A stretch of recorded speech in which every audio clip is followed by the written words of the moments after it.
Let's talk about Nigeria's energy crisis. Let's resolve the Nigeria energy poverty that impoverishes the people. Let's get some thinking into that energy conversation. Rotimi Asankore, who is the editor-in-chief of Africa Development Information. Good morning, sir. Thanks for coming. Good morning, boss. This is a very interesting conversation. I was all over the Twitter, social media last week, and you put out some very interesting infographics about the energy deficiency in Nigeria, how energy poverty actually impoverishes Nigeria more than they ordinarily should be. Yes.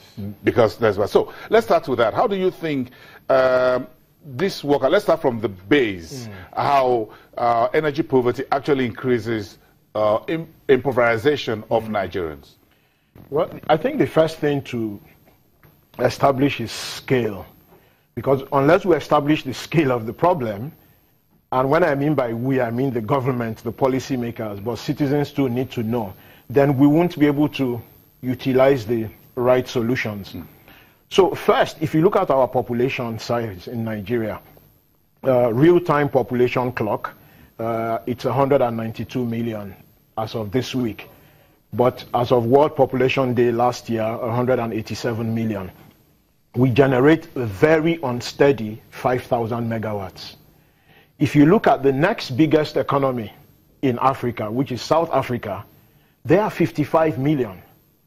They generate 45,000 megawatts. 45,000 megawatts for 55 million people. We generate unsteady 5,000 for 4 times that number. So that's the scale. So when you see that scale, first of all, then you see that the majority of Nigerians are in energy poverty. Now, what deepens it even further is that the average person, depending on your income scale, basically you spend either your entire income or half of your income buying fuel for generators. At the top end, domestic level, people spend about 1.4 million naira a year fueling diesel generators. That's at the top income level. That's average. 1.4 million is what people used to get mortgages abroad in developed countries. So, and that kind of money, if you had that money as disposable income to buy things, to do services and so forth, it drives economic growth. So when someone earns 18,000 and spends between 500 naira and 1,000 a day, powering I better pass my neighbor, his disposable income or her disposable income disappears. So the person is in energy poverty.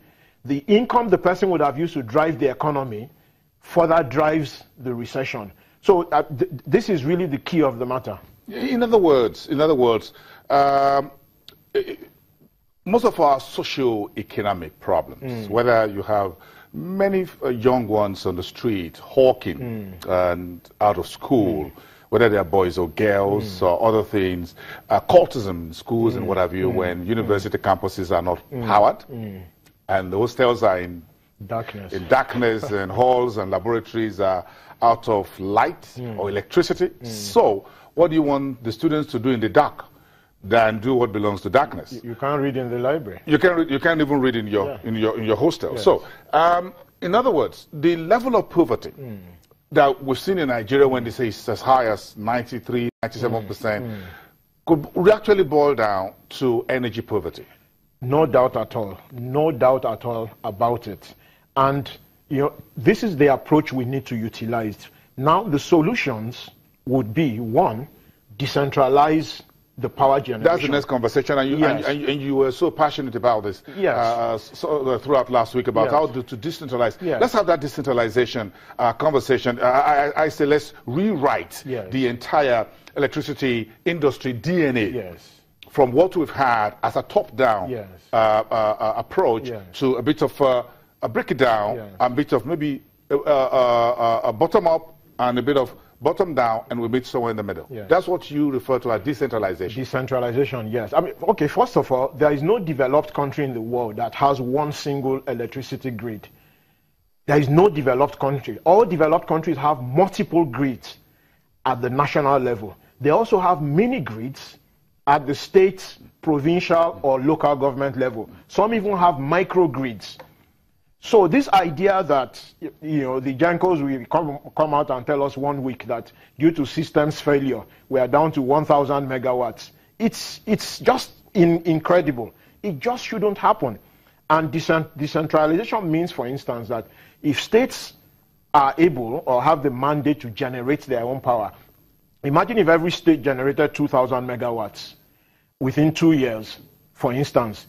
Immediately, Nigeria's power generation would surge to over 60,000 megawatts. Yeah, that's about 36 times 2. We're looking at 70,000. So we're going to be most likely beating South Africa close to that. Straight away.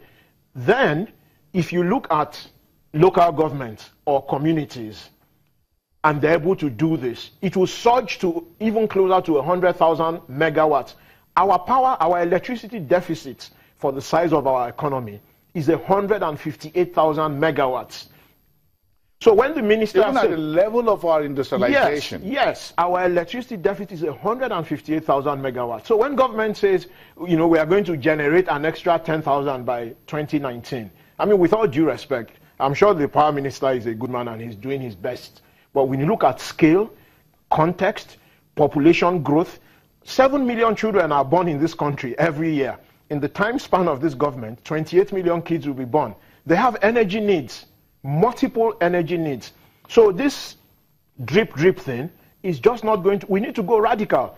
Bangladesh puts 850,000 people a year on solar power for the last couple of years. So the idea that solar is not efficient is not true. Taiwan is stepping down its nuclear electricity and have pledged that by 2025, they are going completely renewable, solar and wind. So the minister was on your channel yesterday night saying that the energy mix, each of them has problems. Solar doesn't work well in rain time. Hydro doesn't work well in dry season. Coal has environmental problems. All these things